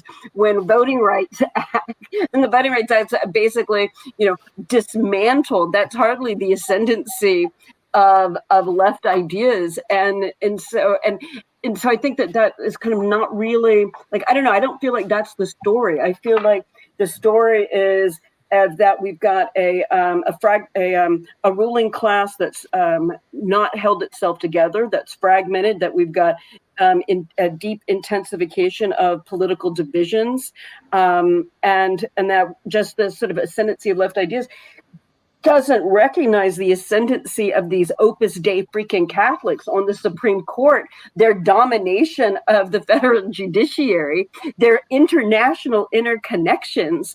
And, you know, I mean, there's all sorts of different vocabularies for this, but we could call it, I don't think wrongly, some sort of international fascism, for crying out loud. Doug, I wish I had an answer. I like the willfulness and the strength of saying these are ideas we are going to fight for, right? That we see with these, you know, Vermeule, et cetera. But it's just like the content of them are horrifying. So yeah, that's where I'm left. Yeah, I'm very glad to be asking the questions here because I really don't know how to answer the liberalism question. I go back and forth on it, really. There's something kind of weak and despicable about it. The fear of the liberals' fear of the mob is also something that really distresses me. You know, they just like, as Adolf Reed once put it, just get all the smart people together in the vineyard and we can solve all the world's problems. That's sort of the liberal ideal. But on the other hand, you know, it's also a block against these kinds of frightening authoritarians who would, you know, shoot us if they could. So I don't know. It's not an easy one. Although I guess, you know, we do have to start thinking and talking honestly about them. Aziz, as you were talking, I was thinking about Sam Ginden's analysis of unions as sectoral organizations. And we can't really expect much in the way of politics coming from them since they're all about defending their members, their industries, their sectors, their employers. And paradoxically, they end up often siding with their employers on political questions. As Sam puts it, we need a left that's half in and half out of labor to provide perspective and history, sympathetic, but not really, you know, following them in any meaningful way. In other words, I guess we've all declined together. It's hard to think of a time in the last 75 years when labor was a lively source of political thought of it or activity anyway. So yeah, what about the relation between the unions and the left? Is it, are we declining together, or can a left revive without the unions, or what can we expect from them legitimately, given the history of them for the last, I don't know, seven or so decades? So I don't disagree with this critique or with the story of the traditional labor movement's complicity with various forms of discrimination, sexism, racism, the Cold War state and its efforts to essentially defeat independent left organizations abroad. I think all of that is fair. I just think that we have to sort of think pragmatically about, well, what are the cultural institutions that you need to have as kind of strong pillars that can go hand in hand with resurgent genuine left power. And so I guess I view the story of labor as a kind of perhaps necessary but not sufficient condition for actually building left politics. And I kind of think, can I, sort of connected to this, can I sort of reflect a little bit on the question that you presented to Jodi and Jodi's? Sure. Yeah. So on the question for Jodi, the part of how I think of this as connected is, my own perspective about how much norm breaking effectively the left should be committed to in the present has to do with like a different, our moment is different than it was 100 years ago. Like if we were talking about Seattle, 1919, I think socialists of various stripes and anarchists, there's a really open debate about whether or not you want to pursue direct action that can genuinely overthrow existing institutions, or like the kind of electoral means that the Socialist Party of America wanted. And the reason was, frankly, connected to what we were just saying. As problematic as mainstream American labor movement was, you actually had meaningful power that workers could assert at the point of production.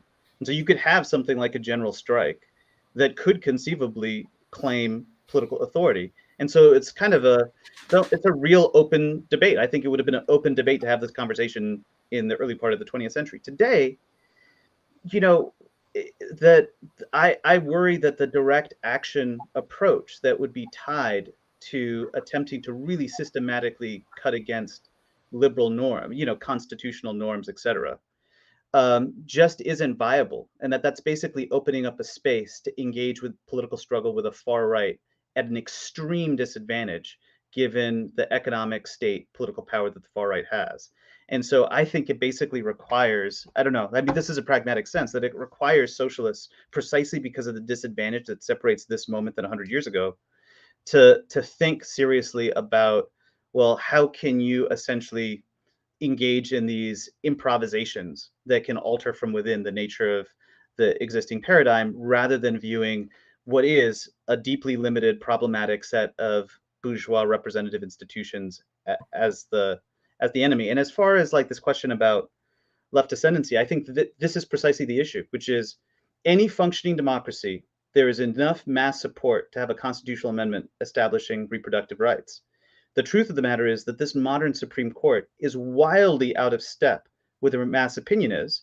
And indeed, it's wildly out of step even with an earlier moment when Republicans had a much more legitimate hold on the court 30 years ago.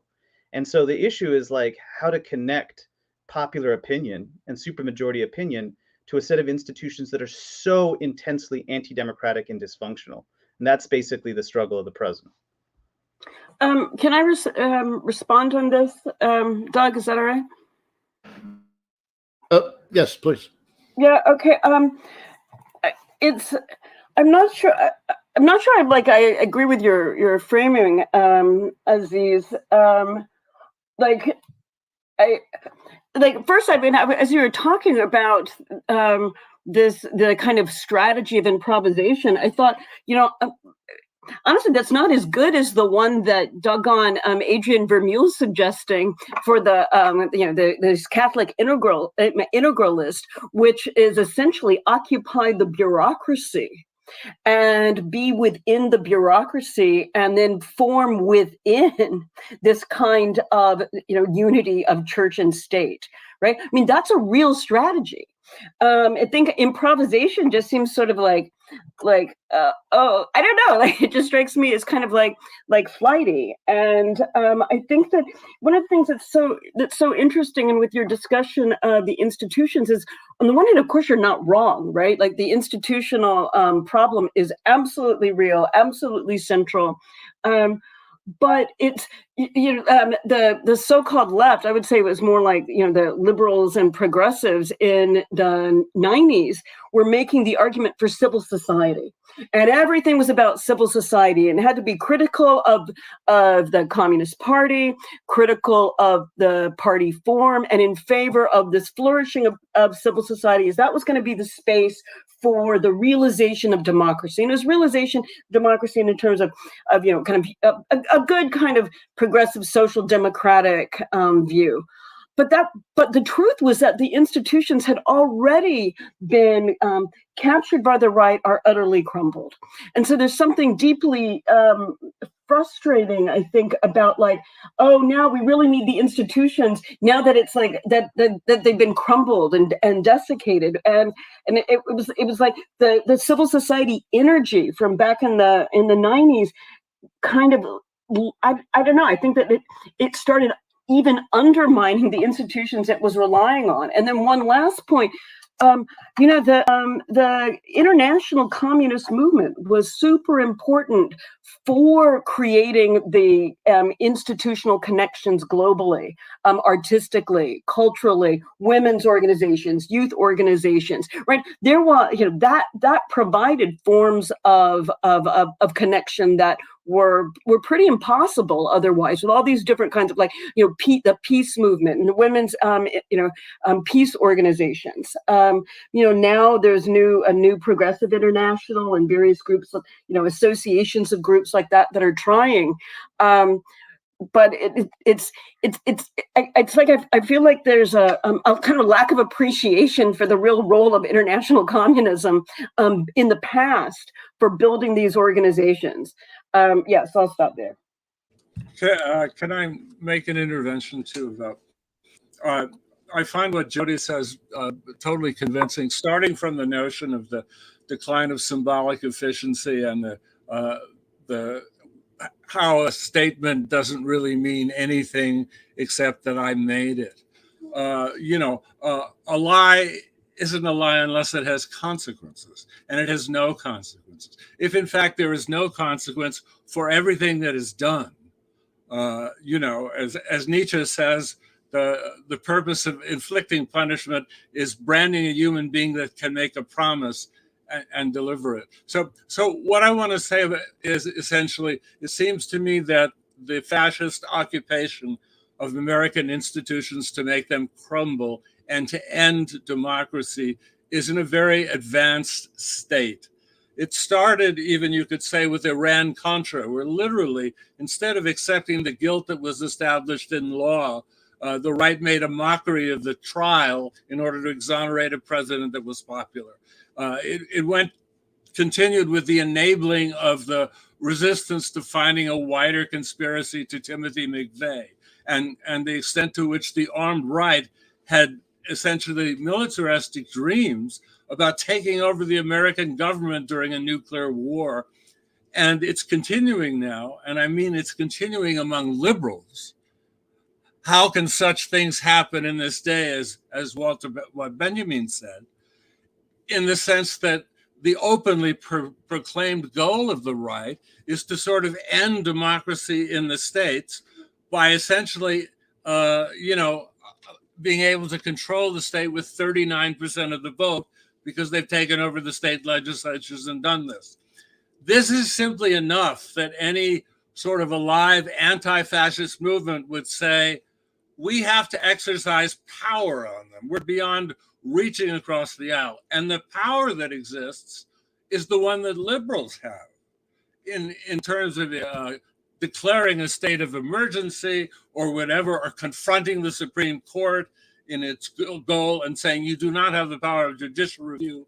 It's not in the Constitution. I look in it, I can't find it. I'm not advocating a particular strategy, but ideally what would have happened, and it didn't happen in the interwar years in the 30s, because the liberals essentially punch left and continually reach across the aisle to the right, while the right is eroding their ability to even participate in politics, in the future.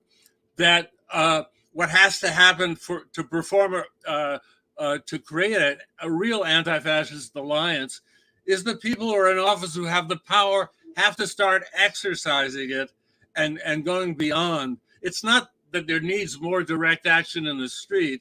There can be mass action to support whatever kind of action is taken against these abuses, and there should be, in order for it to work. But one has to recognize that the struggle has advanced to a point where there's a war at this point. The state of the class struggle is extreme, and it's not something that one can cure with civil society or cure by showing how well we follow the laws and so forth. It's the excessive formalism of liberalism that says they are authoritarian, we can't be authoritarian, that doesn't recognize the state of the battle at the moment. I wouldn't say this particular notion has validity at every time, at every current moment, but at this particular moment, starting, with the insurrection and all that stuff that's gone. I mean, the fact that they really, that our law never gets beyond the protocols of deciding whether this or that court has jurisdiction to punish a particular president or to do that, means that we have a great problem. All they have to do is stop things from working. So that's how I would frame the liberal problem. Can I? I just also want to point out, Aziz, that Vermeule is at Harvard Law School, and he's using that position to produce, a generation of Catholic reactionaries. Are you doing that at Cornell for us? So I was going to just make this point, which is that the existing legal political system, along with the capitalist economy, needs to be transcended. This is a large part of what I write on, which is the constitutional order is fundamentally undemocratic and reproduces authoritarianism, and a kind of white reactionary authoritarianism at that. But I think it's actually really important to distinguish between what we can think of as norm erosion that is authoritarian and norm erosion that actually facilitates democracy. And I think what you're getting on the right is norm erosion that is authoritarian and entrenches the continued, sort of cycle of de-democratization in the US. And what the left requires is, I think, a comparable project of figuring out ways to entrench a new constitutional order. And that necessarily is going to erode the kind of liberal procedural respect. So this is, it's going to require not just mass action, but what, con law people call constitutional hardball, actually bending the existing system in order to be able to find profoundly new alternatives, including everything from, basic reforms of the judiciary to a whole host of different means that one can use. But I feel like it's really key to keep in mind that the end goal, in my view, is an equal and effective democracy. And that having that as an end goal necessarily shapes the kinds of strategic means that one uses. And a central part of this, I agree, is, so when I'm talking about improvising, what I mean is figuring out these levers that are modes of hardball that transform the institutions and that are tied to actually entrenching left power within them. We're running out of time here. Colleen, do you want to say anything?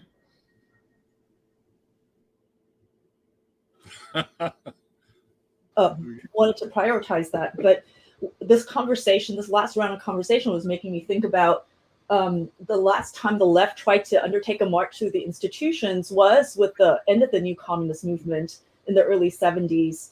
And you could say that's long after the dissipation of the authority of the CP after the Sino-Soviet split and, Moscow trials, etc. So that even by World War II, with the CP towing the popular front line, it was the Trotskyists, right, who were trying to undertake union actions and strikes during World War II, though labeled as a patriotic act, etc. So, and then they switch places once, anti-communism and McCarthyism takes place, and then you see the communists are being red baited, and the Trotskyists are often going over to be overly vehement in their pursuit of collaboration with anti-communism. And then by the time you get to the 60s, and so this is my own fascination, it's like, the constant attempt for intellectuals in academia to find the workers and to make those conversations between theory and practice happen. And then in the 60s, with the new communist movement, people going towards China, or kind of certain romanticization with China, turning into sort of LRS and undertaking the electoral turn, or even if you're not new communist movement, you could be BPP, you take the electoral turn. And so you could say there were levers there, like people were trying to, do the local thing with like capturing municipal power, Harold Washington, various kinds of mayoral fights, occupying the universities. And it's true that parallel to that, it seems like the neocon movement was already trying to then recapture the university, hence the culture wars. And now we're like in a different phase of it. So it's not as if there haven't been past examples of leftists trying to occupy the institutions. And so, well, what happened? Why didn't it work? I mean, these are all things to study for our present time. But it does seem like we're in a rapid time of like, extreme erosion, so that we don't have even that academic space as universities are being defunded and really kind of collapsing, or simultaneously, say at Berkeley, where students can't afford the rents. So literally, they're not coming back face to face for enrollment, while international students also can't come because of visa problems and Cold War problems. And then the last bit that I just was thinking of regarding the whole China-US question is I was kind of intrigued by Ilya Matveyev's analysis that with the Russia-Ukraine war, one way to kind of analyze the obscure thing that's going on between Russia and China right now is that you could see Russia is deglobalizing, but it can afford to deglobalize by undertaking this adventurism because it has that China partnership. And then China can actually pursue a more sovereign form of globalization under the current world order, precisely because it has access to the energy, to Russian energy. And so this kind of tacit Russia-China alliance is something that might allow us to expect an exacerbating situation in terms of a confrontation with the U.S. going forward. But that's more on the pessimism line still.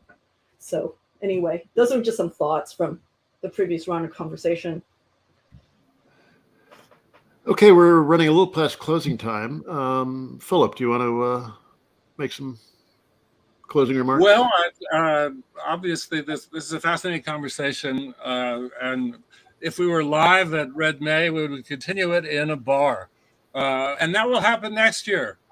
But if you indeed are generous and give to us so we can have another sort of broad Saturnalian Red May. So thanks for watching, and I do want to say that tomorrow we have Marxist poetics.